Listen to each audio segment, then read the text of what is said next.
సోనియా గాంధీ రాజీవ్ గాంధీని పెళ్లి చేసుకుని 1968 సంవత్సరంలో. రాహుల్ గాంధీ పుట్టింది 1970 సంవత్సరంలో. ప్రియాంక పుట్టింది 1972 సంవత్సరంలో. అయితే సోనియా గాంధీకి భారత పౌరసత్వం తీసుకుంది 1983లో. ఏదైతే ఇందిరాగాంధీ మరణం తర్వాత రాజీవ్ గాంధీ ప్రధానమంత్రి కావడానికి ఇంట్లోనే విదేశీయులు ఉంటే అబ్జెక్ట్ అవుతుంది కాబట్టి అప్పుడు తీసుకుంది పౌరసత్వం. బట్ ఆమెకి ఇదే ఈ 1980లోనే ఆమె పేరు ఓటర్స్ లిస్టులో ఉంది. అంటే పౌరసత్వం 83లో తీసుకుంటే అధికారికంగా 80వ సంవత్సరంలోనే ఓటర్ లిస్టులో ఆమె పేరు పెట్టుకొచ్చారు. 1998లో సోనియా గాంధీ కాంగ్రెస్ అధ్యక్షురాలైంది. 99లో సోరోస్ ఇండియాలోకి ప్రవేశించింది అన్నటువంటిది భారతీయ జనతా పార్టీ ఎప్పుడు చేస్తూ వచ్చే ఆరోపణ. 99, 2004 మధ్యలోనే సోరోస్, ఫోర్డ్ ఫౌండేషన్ కలిపి ఎకోసిస్టమ్ ద్వారా అటల్ బిహారీ వాజ్పేయిని ఏది తెహల్కా, గుజరాత్ రైట్స్ లాంటి వాటి ద్వారా దెబ్బతీసే ప్రయత్నం చేయడం.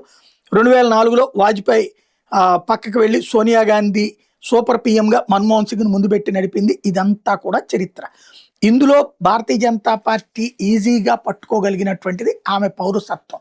ఆ విషయంలో ఆల్రెడీ ఎంక్వైరీ ఏంటి ఆధారాలతో సహా రిపోర్టు కోర్టులకి ఇవ్వబడింది.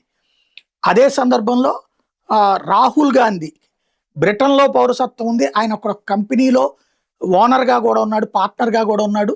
అక్కడ రాహుల్ విన్సీ పేరుతో ఉన్నాడన్న ఆధారాలతో సహా కూడా కోర్టుకి ఇవ్వబడింది.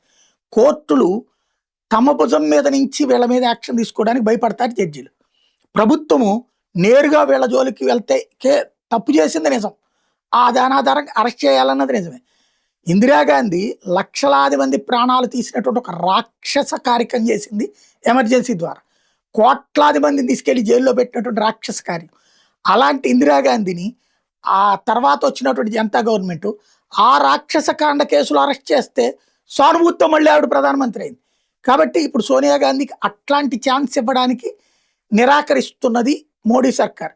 సావనీయాలదన్నది నేషనల్ హెరాల్డ్ దాంట్లోనే అరెస్ట్ చేయొచ్చు, కానీ మోడీ ఎందుకు వెనక్కి తగ్గుతున్నాడని జాతీయవాదులు ఫీల్ అవుతుంటారు. వాస్తవం మన దేశంలో చివరికి క్రిమినల్ కూడా చనిపోవడమో వాళ్ళ కుటుంబంలో ఎవరైనా పోతే సానుభూతి వచ్చేసి ఓట్లు సంపాదించుకున్న వాళ్ళని చూసాం.